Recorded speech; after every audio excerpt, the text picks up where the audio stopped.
I've been married to Mark for 3 years now. We don't have children yet, and at first, life was simple and happy. But everything changed when Mark's father, Thomas, passed away unexpectedly. His sudden death from a stroke came as a complete shock to us all, especially since we had just seen him a few weeks earlier at a family gathering.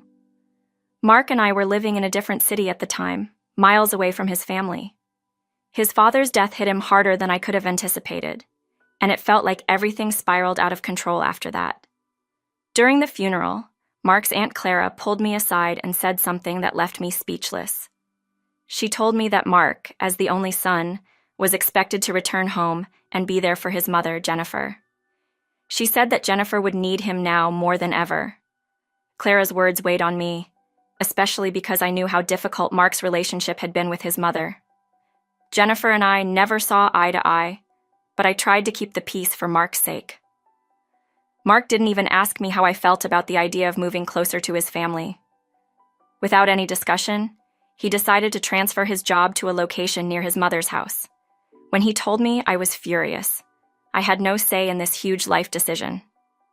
I tried to explain how I felt, but he just apologized and said that he didn't want to upset me. He said he was doing it for his mother, and he hoped I would understand. To be honest, I wasn't sure I could understand. Mark's relationship with his mother was always strained, and I knew that living closer would bring more complications. Jennifer had always made it clear that she didn't approve of me. She would make offhand comments about how I wasn't the kind of woman she'd envisioned for her son. But I agreed to move anyway, thinking things couldn't be that bad. The first few weeks after the move were a whirlwind. I was adjusting to the new environment, and Mark was constantly busy with work. It was hard for both of us, but I tried to make the best of it. Jennifer, on the other hand, seemed happy that we were living closer. She invited me over for tea, which was a first. I was hesitant, but decided to go.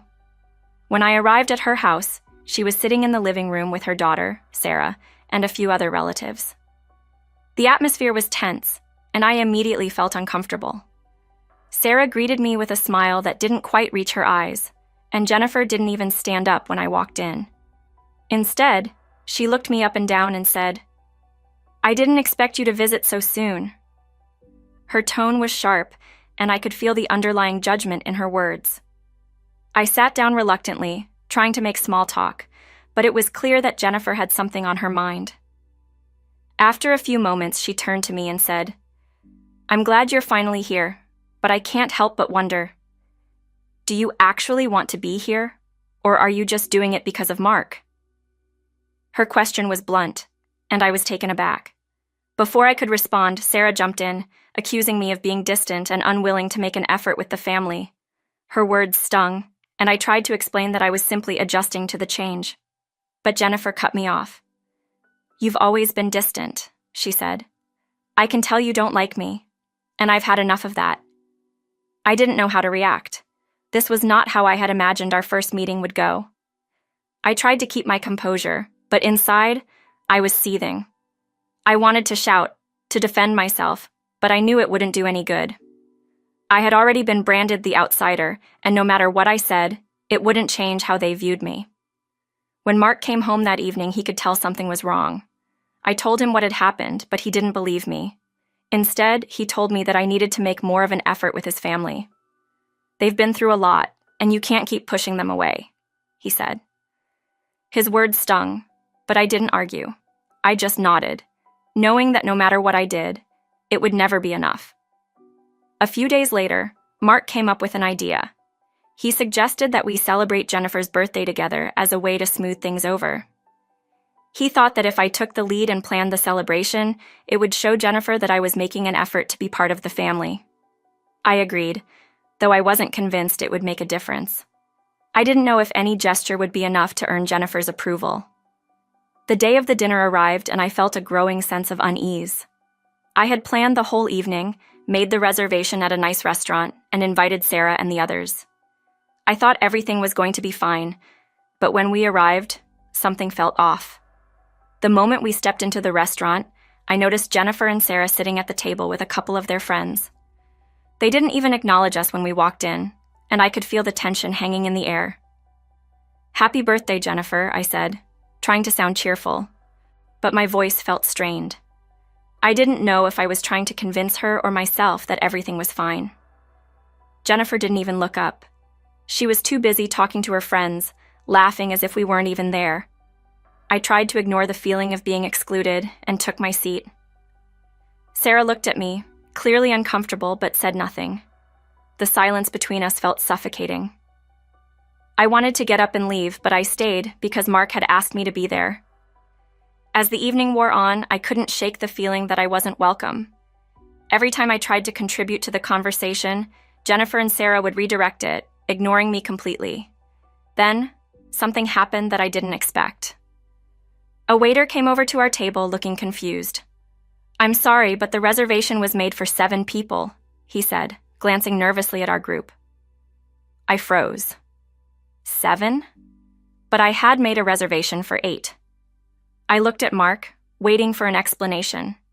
But instead of helping, he calmly confirmed that the reservation was for 7 people. "Yes, that's correct," he said, offering no further explanation. I couldn't believe it. I felt betrayed, humiliated in front of everyone. Mark had changed the reservation without telling me, and now he was acting as if it was no big deal. My mind raced as I tried to process what had just happened. Mark had sided with his mother again, and I was the one left out in the cold. I stood up, ready to leave, but before I could make it to the door, Mark grabbed my arm. "Where are you going?" he demanded, his voice harsh. "You've ruined everything. Again." I couldn't believe his words. "You changed the reservation behind my back," I said, my voice trembling. "And now you're blaming me for the mess you created?" His face turned red, and he glared at me.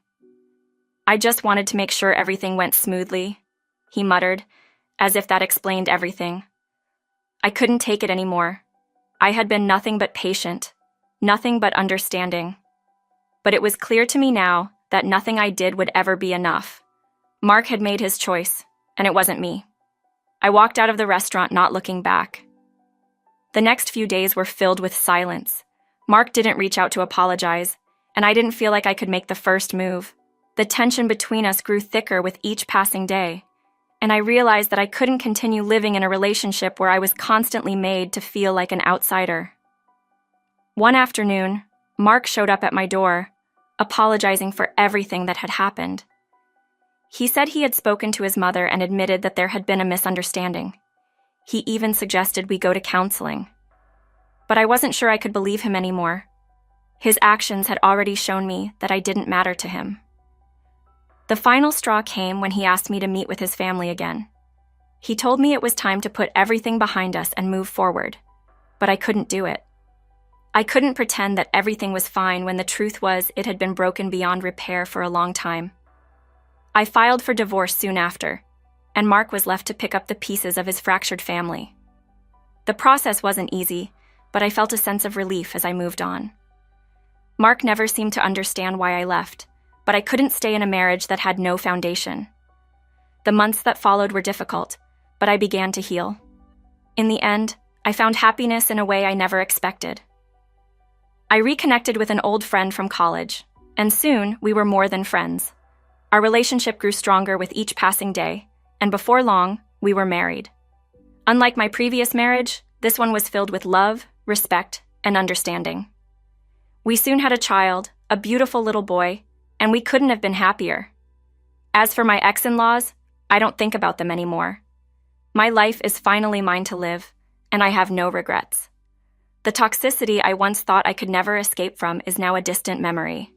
And for the first time in years, I feel free.